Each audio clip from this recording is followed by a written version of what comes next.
नमस्कार, आप देख रहे हैं मिरर मीडिया और मैं हूं आपके साथ प्रिया पांडे। एसएनएमएमसीएच के पीजी बिल्डिंग में मौजूद दवा वितरण केंद्र में शनिवार को कई घंटों तक बिजली गुल रही। इस दौरान पूरे केंद्र में अंधेरा छाया रहा। हालांकि दवा वितरक कर्मी टॉर्च की रोशनी में मरीजों को दवा बांटते हुए नजर आए। वहीं मरीजों ने इसे अस्पताल प्रबंधन की घोर लापरवाही बताई और कहा कि यहां अक्सर बिजली नहीं होने की स्थिति में ऐसे ही दवा दी जाती है। अगर गलती से कोई और दवा दे दिया जाएगा तो मरीज की जान को खतरा हो सकता है। भुईफोड़ से आई एक महिला ने कहा कि यह सरकारी अस्पताल है, यहाँ आने वाले लोग पहले से ही तकलीफ में होते हैं। ऐसे में अगर बिजली जैसी बुनियादी सुविधा भी ना मिली तो इलाज से ज्यादा खतरा अस्पताल में ही हो जाता है। वहीं मामले को लेकर सीनियर हॉस्पिटल मैनेजर सह नोडल ऑफिसर डॉक्टर CS सुमन ने सफाई देते हुए कहा कि इस दिशा में कार्य किए जा रहे हैं। पीजी ब्लॉक में बिजली आपूर्ति की व्यवस्था को और बेहतर बनाने की योजना पर काम चल रहा है। जल्द ही समाधान किया जाएगा। बहरहाल आपको बता दें कि जहां दवा वितरण केंद्र है वहां बिजली की कोई वैकल्पिक व्यवस्था नहीं है। जब तक मेन लाइन से बिजली आती है तब तक मामला ठीक रहता है, इसके बाद अंधेरा छा जाता है। बता दें कि बिल्डिंग में OPD सेवाएं शुरू हुए लगभग 6 से 7 महीने हो चुके हैं। ऐसे में अगर बिजली जैसी बुनियादी सुविधा भी मुहैया नहीं कराई गई तो अस्पताल प्रबंधन की लापरवाही इसी से पता चलती है। अब देखने वाली बात यह होगी कि आने वाले दिनों में अस्पताल प्रबंधन इस दिशा में कितने जल्दी कार्रवाई करती है। जरूरी है कि सही समय पे सही चीज़ मिले।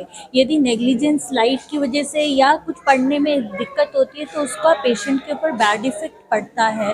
तो मैं समझती हूँ कि कम से कम वैसे लाइट नहीं है तो इमरजेंसी लाइट्स का तो प्रबंध हो, ताकि कोई भी असुविधा और नेग्लिजेंस के कारण पेशेंट को दिक्कत ना हो।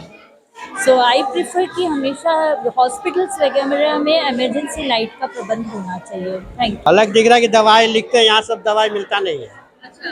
एक थोड़ा दवाई दे दिया, बाकी बोलते हैं बाहर से ला के लो। किस तरीके से यहाँ पर दवाई मिल रहा है? लाइट की व्यवस्था अंदर नहीं है। लाइट की व्यवस्था नहीं है। कैसे वो लोग दवाई दे रहे हैं? मोबाइल की रोशनी से। क्या ये सही है आपके नहीं, हिसाब सही से? नहीं है। घर में कुछ व्यवस्था नहीं है, लाइट नहीं है, यहाँ पर पानी का व्यवस्था नहीं है। और क्या कहना चाहेंगे, किस तरह की व्यवस्था है? ये फ्लैश लाइट जला करके दवाएं दी जा रही हैं, क्या कुछ इसका असर हो सकता है? ना, इसका असर यही है बात है कि लाइट होना बहुत जरूरी है, नहीं तो कुछ नहीं हो सकता। कहाँ से आए आप? सादाटन बिराजपुर। किनको दिखाने आए थे? हम अपने खुद दवाई मिली आपको? ना। अभी तुरंत पता किया गया, वहाँ पर उस तरह के कोई ऐसा बड़ा बात नहीं था।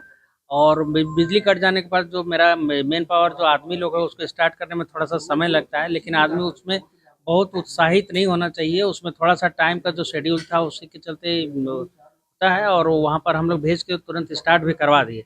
लेकिन अगर वहाँ पर बैकअप अगर इन्वर्टर का नहीं है तो हम लोग कोशिश कर रहे हैं कि नया इन्वर्टर लग जाएगा और इस तरह का आने वाले दिन में कोई परेशानी नहीं होगी। उन लोग को नियमित दवा मिलेगा, उस जगह में सफिशिएंट लाइट की व्यवस्था होगी, और सुनिश्चित करते हैं कि आने वाले दिन में इससे फिर दोबारा कुछ नहीं होगा।